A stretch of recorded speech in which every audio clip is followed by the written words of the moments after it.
Hi friends, നമ്മുടെ ഇന്നത്തെ recipe strawberry യോഗട്ടാണ്. ഇന്നത്തെ കുട്ടികൾ ഒരുപാട് ഇഷ്ടപ്പെടുന്ന ഈ ഒരു ഐറ്റം നമുക്ക് എങ്ങനെയാണ് ഉണ്ടാക്കേണ്ടതെന്ന് നോക്കാം. അപ്പോൾ ഞാൻ ഈ ഒരു ഗ്ലാസ്സിൽ 2 ഗ്ലാസ് പാലെടുത്തിട്ടുണ്ട്. നമുക്കിതൊന്ന് ചൂടാക്കിയെടുക്കാം.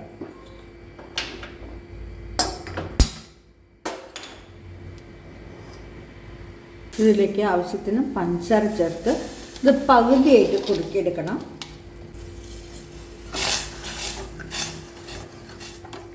ഇപ്പം നമ്മുടെ പാല് പകുതിയായിട്ട് കുറുകി വന്നിട്ടുണ്ട്. നമുക്കിതൊന്ന് ചെറുതായിട്ട് ചൂടാറാൻ വെക്കാം. ഇപ്പം നമ്മുടെ സ്ട്രോബെറി യോഗട്ട് ഉണ്ടാക്കാനായിട്ട്, അല്ലെങ്കിൽ ഇത് സ്മൂത്തി എന്നും പറയാം കേട്ടോ. അപ്പോൾ ഇത് ഉണ്ടാക്കാനായിട്ട് ഇവിടെ 4 സ്ട്രോബെറി എടുത്തിട്ടുണ്ട്. ഇതിൻ്റെ ഇലയൊക്കെ കളഞ്ഞിട്ട് ചെറിയ പീസായിട്ട് കട്ട് ചെയ്ത് മിക്സിയിലിട്ട് അടിച്ചെടുക്കാം. അപ്പം ഞാനിത് അടിച്ചെടുത്തിട്ടുണ്ട്. നമുക്കിത് മാറ്റി വെക്കാം. പിന്നെ ഞാനിവിടെ കുറച്ച് തൈര് എടുത്തിട്ടുണ്ട്. പാല് നന്നായിട്ട് കുറുക്കിയിട്ട് കുറച്ച് ഒഴിച്ച് വെച്ചാണ്. എന്നിട്ട് ഒരു രാത്രി മുഴുവൻ വെച്ചു. ഇത് ചെറുതായിട്ടൊന്ന് പുളിച്ച് തുടങ്ങുമ്പോഴേക്ക് ഞാൻ എടുത്ത് ഫ്രിഡ്ജിൽ വെച്ചാണ്. നമുക്കിത് ഉണ്ടാക്കാനായിട്ട് അധികം പുളിപ്പില്ലാത്ത തൈരാണ് വേണ്ടത്. ഇപ്പോൾ നമുക്ക് യോഗട്ട് പറഞ്ഞിട്ട് എല്ലാ സൂപ്പർ മാർക്കറ്റിലും വാങ്ങിക്കാൻ കിട്ടും. അത് ഉപയോഗിക്കുന്നവർക്ക് അത് ഉപയോഗിക്കാം. അല്ലാന്നുണ്ടെങ്കിൽ ഇതുപോലെ പുളിപ്പില്ലാത്ത തൈര് ഉപയോഗിക്കാം. ഇത് നമുക്കൊന്ന് അരിച്ചെടുക്കണം കേട്ടോ.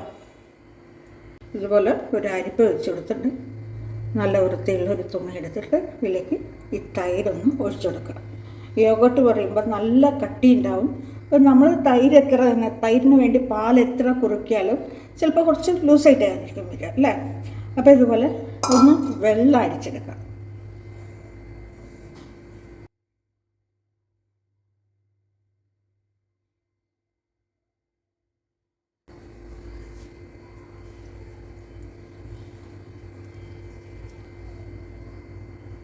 നമുക്കിതിന് ഒരു മിക്സി ജാറിലോട്ട് മാറ്റാം.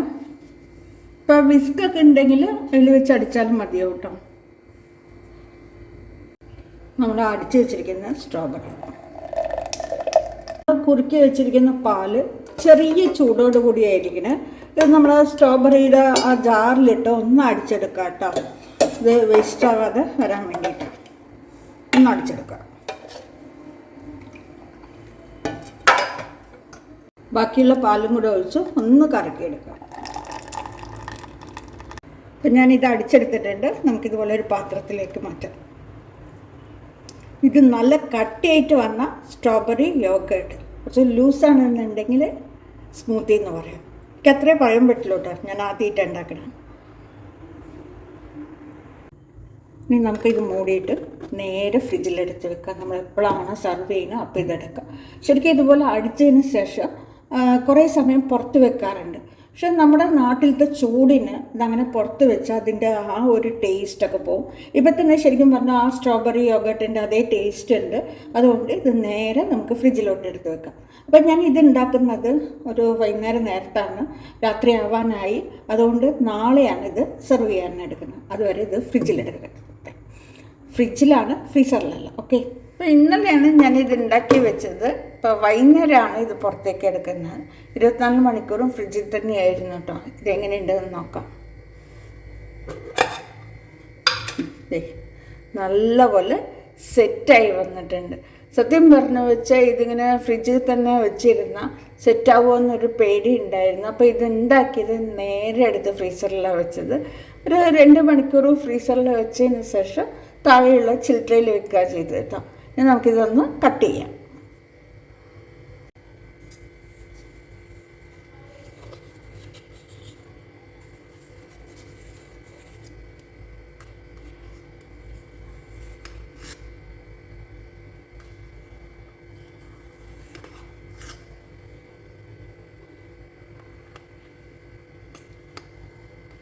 നമുക്ക് ചെറിയ ചെറിയ ഈ കപ്പൈസിൻ്റെ മോൾഡ് കിട്ടും. അപ്പോൾ അതിൽ തന്നെ നമ്മൾ ഒഴിച്ചു വെക്കുകയാണെന്നുണ്ടെങ്കിൽ അതേ ഷേപ്പിൽ നമുക്ക് ഉണ്ടാക്കിയെടുക്കാൻ പറ്റും കേട്ടോ. ഇത് പൊട്ടുമെന്നറിയില്ല, എന്നാലും നമുക്ക് സെർവ് ചെയ്യാനെടുക്കാം.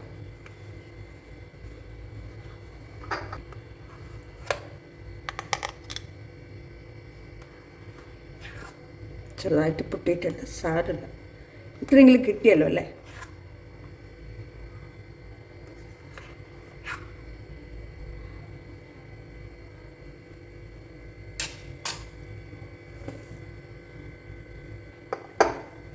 ഇതൊരു ഡെക്കറേഷന് വേണ്ടി ഞാൻ പുതിന ഇല വെച്ച് കൊടുക്കുന്നുണ്ട് കേട്ടോ. ഇവിടെ വീട്ടിൽ തന്നെ ഉണ്ടായതാണ്, നല്ല ഫ്രഷ് ആയിട്ടുള്ള സാധനമാണ്. നമുക്കിതൊന്ന് ടേസ്റ്റ് ചെയ്യാം.